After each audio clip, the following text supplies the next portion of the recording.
안녕하세요. KMATV 허연주입니다. 제 옆에는요. 안녕하세요. 최재혁입니다. 최근에 정부가 서울, 대구, 경북 지역 주민들 2,500명을 대상으로 항체 검사를 하겠다라고 발표를 했습니다. 네네. 교수님, 이게 어떤 의미일까요? 우선 항체 검사 설명을 드리면 네. 코로나19 바이러스에 감염이 되고 나면 앓고 나면 회복되면 몸에 항체가 생기겠죠. 맞습니다. 그 항체가 얼마나 형성되는지를 확인해 보겠다는 것은 첫째, 이 지역 사회에 얼마나 많은 사람들이 항체를 갖고 있느냐, 2%냐, 5%냐, 10%냐. 네. 그 얘기는 앓고 지나간 거니까 감염이 얼마나 지나가는지를 규모를 알 수 있는 거고요. 그 다음에 항원 검사도 보통 같이 하게 됩니다. 항원 검사는 현재 앓고 있느냐, 앓고 있지 않느냐를 체크할 수 있어요. 그 부분도 알 수 있고요. 항체 중에서 항체 G, IgG라고 얘기합니다. 그래서 G 항체와 M 항체를 우리가 보통 같이 조사하게 되는데, G 항체는 완전 회복된 사람한테서 나타나는 거고요. M 항체는 지금 현재 감염이 진행되고 있는 사람한테서 나타나는 항체예요. 네. 이런 검사를 하고 나면 뭘 알게 되겠어요?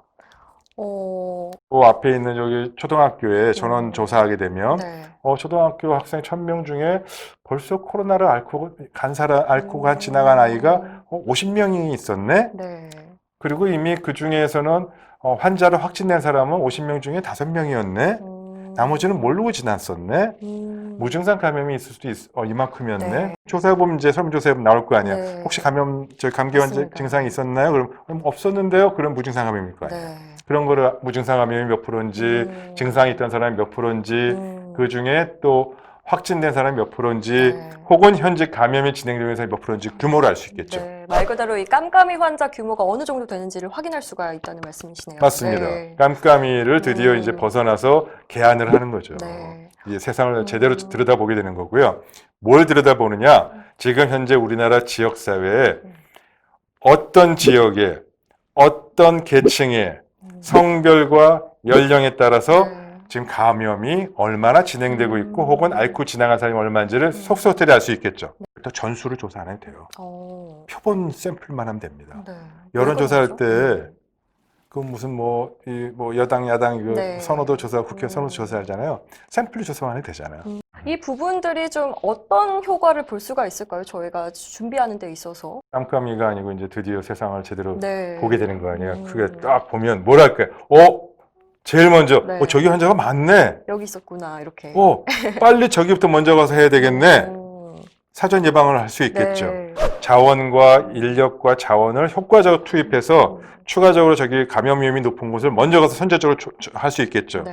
그동안 여기에 많은 그 노력과 시간을 가서 투자했는데 보니까 여기는 이미 감염 위험도 높지 않고 환자도 이미 다 어느 정도 됐어. 그럼 여기 좀 천천히 할 수 있잖아요. 우선순위를 둘 수 있고, 여기는 정말 사회적 거리두기 잘 하시는 분들이구나. 그리고 실제로 항체나 이런 감염 조사해봤더니 감염이 그렇게 높지 않구나.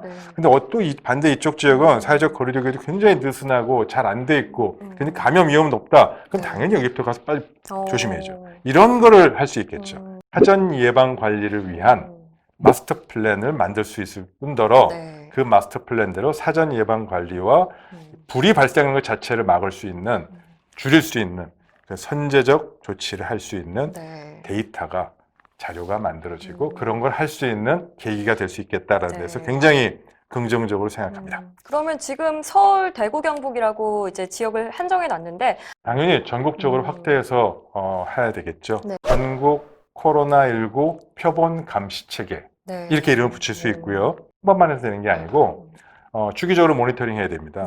그래서 2주에 한 번, 한 달에 한 번 계속 주기적으로 모니터링하면서 변화가 또 지역별로 어떻게 되는지를 보고 그 변화에 따라서 정책도 빨리빨리 수정해서 가야 되겠죠. 이미 독감 표본 감시 체계도 있고요. 결핵 표본 감시 체계도 있고 이미 국가가 한 경험들이 있습니다. 그래서 굉장히 사실 좀 늦었다고 생각합니다. 저는. 왜 이걸 이렇게 빨리 안 했는지 잘 모르겠는데 이제라도 시행한다고 하니까 우선 대구 경북 지역부터 하지만 전국적으로 확대해서 이 표본 감시 체계 결과를 갖고 7월, 8월, 9월 마스터 플랜도 준비하고 그리고 이걸 주기적으로 계속하면서 역학적, 과학적, 공중보건학적 근거에 의해서 정책을 계속 수정 보완해 가면서 효과적, 효율적으로 할 수 있는 그런 계기가 되었으면 합니다. 이렇게 그렇게 중요한 의미가 있었고요. 저희가 말 그대로 고민이 좀 됐었던 깜깜이 환자를 조기에 또 발견을 해서 라스트 플랜을 세울 수 있는데 좀 도움이 될 수 있기 때문에 진행을 하고 있다고 합니다.